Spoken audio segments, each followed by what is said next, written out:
dire quelques mots à propos du bienfait de cette nuit et faire le dhikr. Le dhikr est toujours conseillé pour toutes les circonstances et on aimerait lire un peu de Mawlid en l'honneur du prophète sallallahu alayhi wa sallam. Il y a le repas, bien entendu. Et Inch'Allah, on est libre de continuer. Pour ceux qui veulent rester, plus tard, sont bienvenus. Il y aura le suhour ici pour les gens qui désirent rester pour jeûner demain. Et également toute la wazifa pour le fajr. Allah Azza wa Jal accepte nos intentions, nos efforts, les magnifie de par sa grandeur.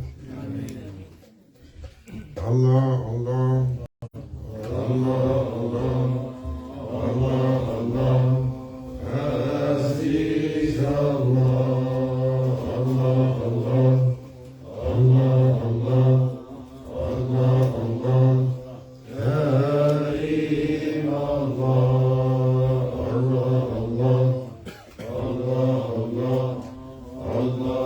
Allah,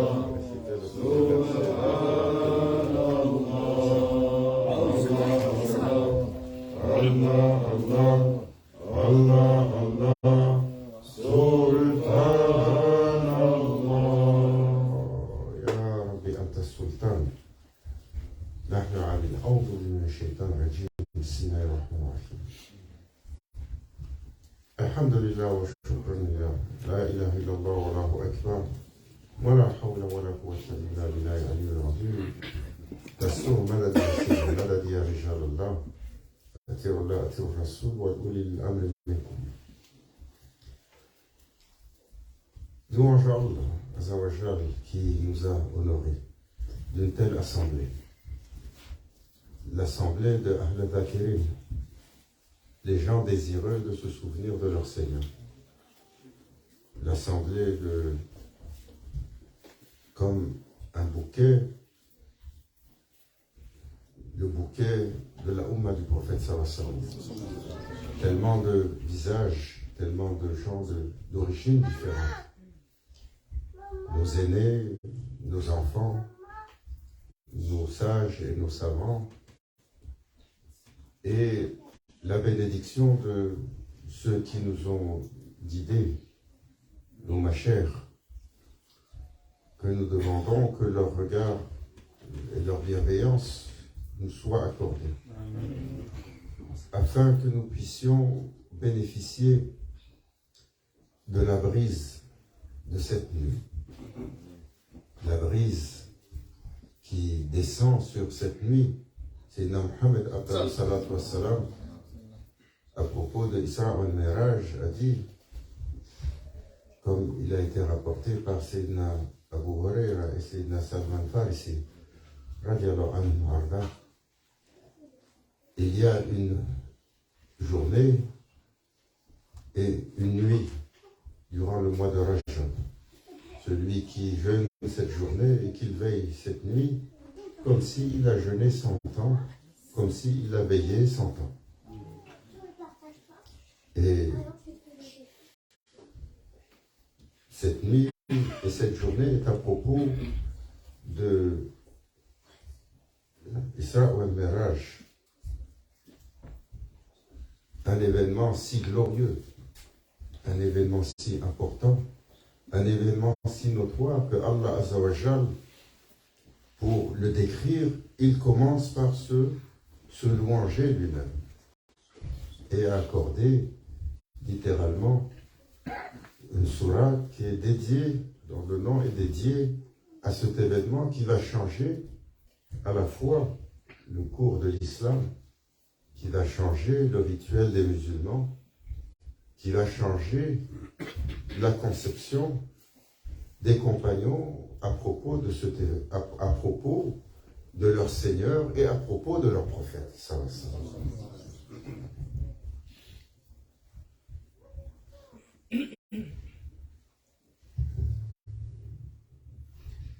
أعوذ بالله من الشيطان الرجيم بسم الله الرحمن الرحيم سبحان الذي أسرى بعبده ليلا من المسجد الحرام إلى المسجد الأقصى من المسجد الحرام إلى المسجد الأقصى الذي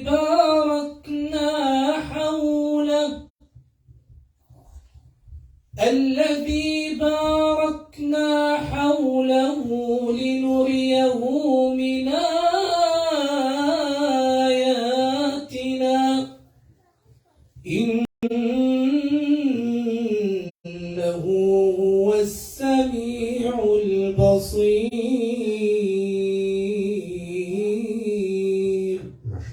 صدق الله العظيم. Allah Azza wa Jal, il rend la gloire à celui qui a permis cet événement, qui a invité son serviteur du sanctuaire des sanctuaires Masjid al-Haram et Masjid al-Aqsa pour une traversée horizontale avant de faire une ascension dans la présence d'Allah.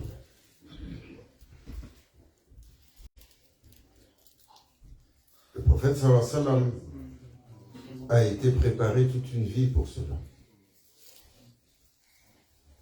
On disait plutôt lors de la khutbah, cet événement est la gloire du messager d'Allah. C'est la gloire de l'islam. Mais c'est la gloire également de tous les musulmans.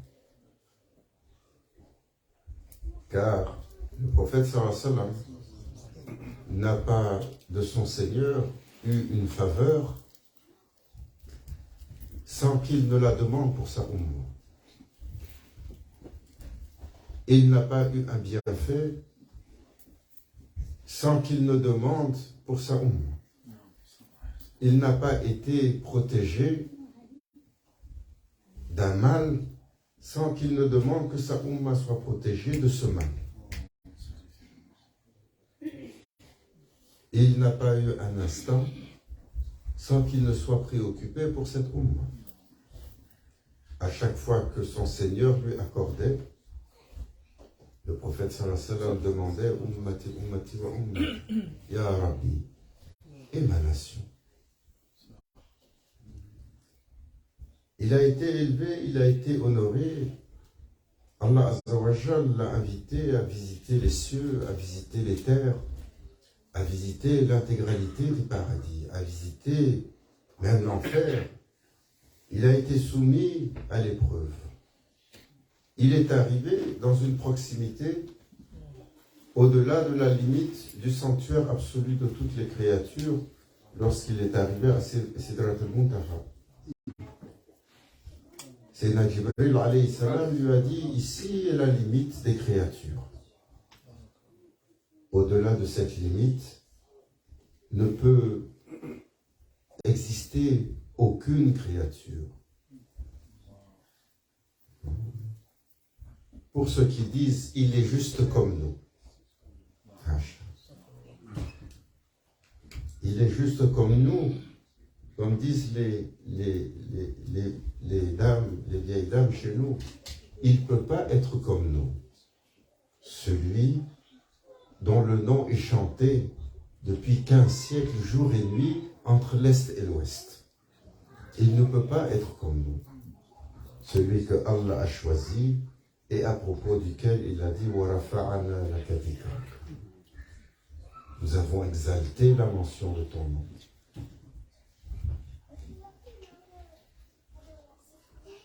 Et là où le messager le plus intime, celui que Allah Azza wa Jal a choisi pour être son intermédiaire avec ses prophètes et ses messagers, c'est Jibril alayhi salam. Lorsqu'il s'est arrêté à cette limite, le prophète sallallahu alayhi wa sallam l'a remercié et a continué dans ce que Allah Azza wa Jal lui-même décrit dans Surat Al-Najm quand il dit nous l'avons amené, nous l'avons amené dans une proximité de 2 cordées d'arc et encore moins de la présence divine.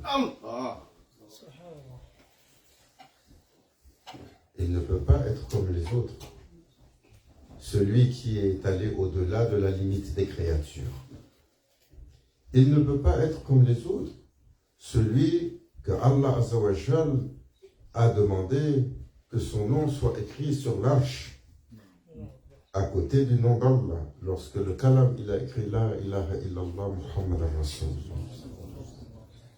Il ne peut pas être comme les autres, celui qui a été invité dans cette proximité. Et Allah Azza wa Jal l'a glorifié. Il lui a accordé une ascension perpétuelle. On dit la réalité du prophète sallallahu alayhi wa sallam, elle double à chaque instant. Pour les gens qui ont gratté un peu de calcul et de mathématiques, vous serez à mesure de saturer tous les calculateurs de l'univers. Sa réalité double à chaque instant. Son ascension, elle est perpétuelle. Allah Azza wa Jal élève sa réalité de façon perpétuelle par le pouvoir d'Allah. Et dans son sillage, le messager béni attire avec lui toute sa umma. Subhanallah. Quelle grandeur, quelle gloire, quel honneur, quelle faveur, et quelle faveur pour nous. Quelle faveur pour nous. Oh là là, Cheikh Hicham, il nous rappelait, celui qui a dit juste son nom une fois, Muhammad sallallahu alayhi wa sallam, Allah Azza wa Jal accordera pour celui-là une intercession juste pour la mention du nom. Même s'il ne croit pas, par l'amour de ce bien-aimé, par la miséricorde qui lui a été accordée. Nous ne t'avons envoyé que comme une miséricorde pour les créatures, pour les mondes. Alhamdulillah, Ya Rabbi. Si les humains se mettaient ensemble pour essayer de décrire la gloire que Allah Azza wa Jal a accordée au prophète sallallahu alayhi wa sallam, nous ne pouvons pas. C'est Allah Azza wa Jal qui l'a accordé cette gloire, c'est Allah qui l'a élevé, c'est Allah qui lui fait la louange. Nos mots ne seraient pas assez. Nos qualificatifs ne seraient pas assez. Quoi que nous disons, comment cela peut être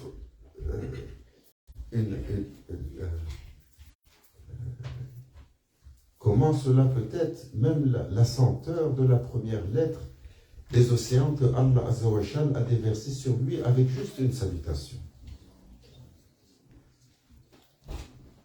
Alors, nous mettons cette intention. Ya Rabbi, honore-le, louange-le, glorifie-le comme tu as décrit que Allah il le glorifie par ta puissance. Nous demandons qu'il soit louangé, qu'il soit honoré, qu'il soit glorifié, qu'il soit salué par la grandeur d'Allah.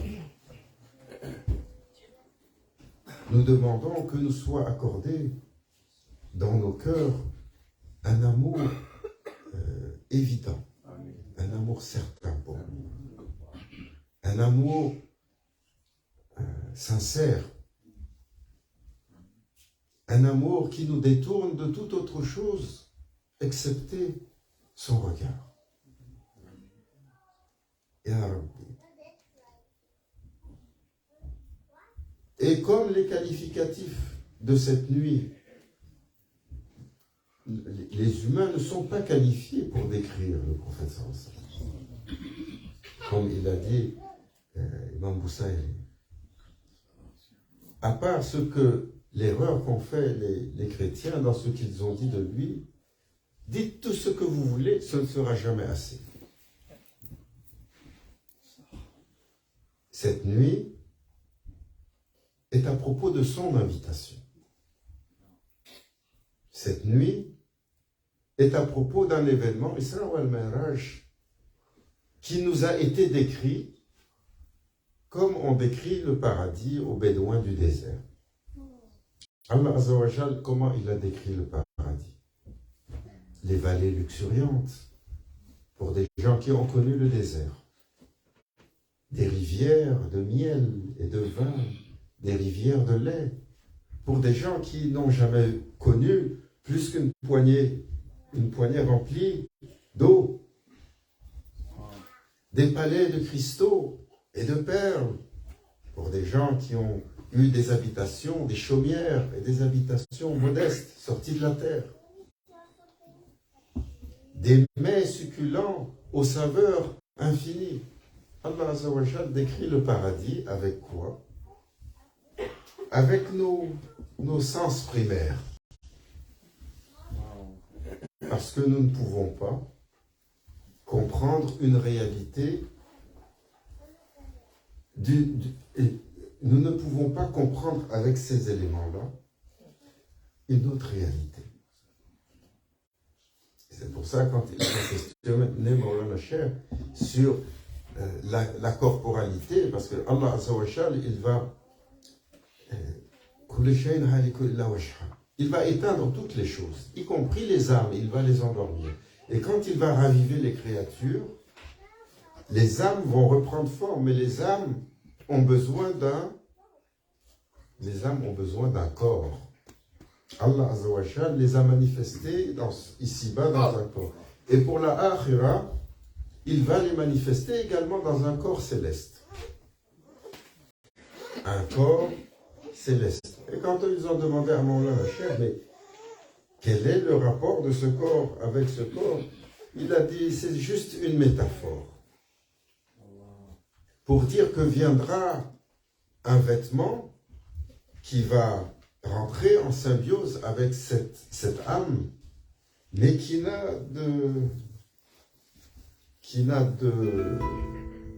de ressemblance que dans la symbolique. Comment décrire l'ascension du prophète sallallahu alayhi wa sallam?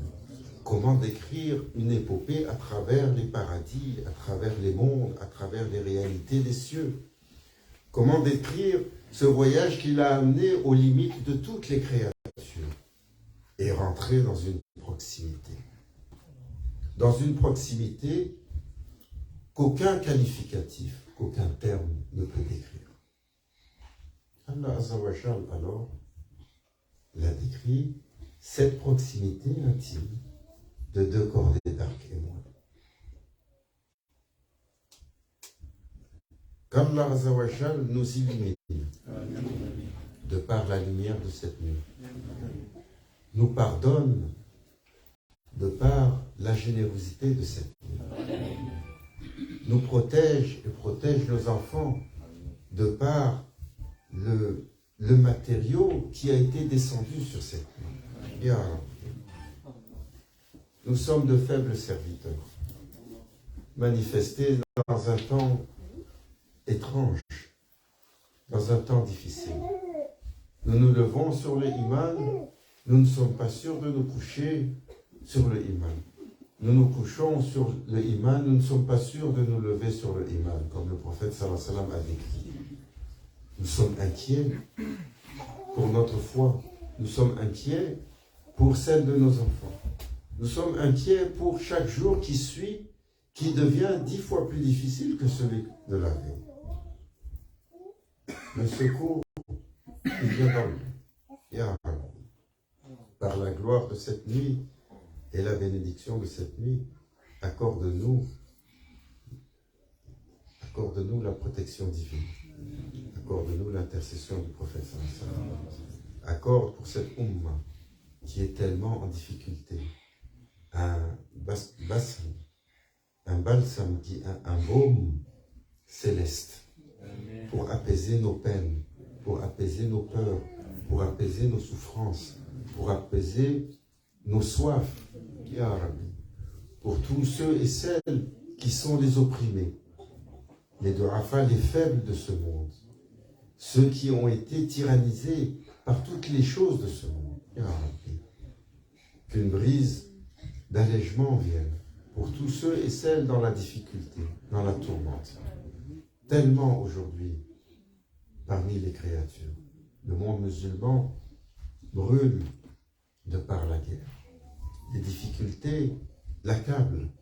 Aujourd'hui encore, nos frères de Turquie, nos frères de Syrie, et nos frères du Yémen, et nos frères de Somalie, et nos frères de Myanmar, tellement, et nos frères de Chine, et nos frères d'Inde, tellement de déferlantes sur cette Ummah. Nous demandons que nous soit accordée l'ouverture qui vient d'Allah. Que nous puissions témoigner de la gloire du nom d'Allah sur cette terre et de l'élévation du nom du prophète sallallahu alayhi wa sallam au-dessus comme un étendard de lumière qui flottera sur toute cette terre et toutes ces créatures. Qu'Allah nous en fasse témoigner. Ila haratina bil Fatiha.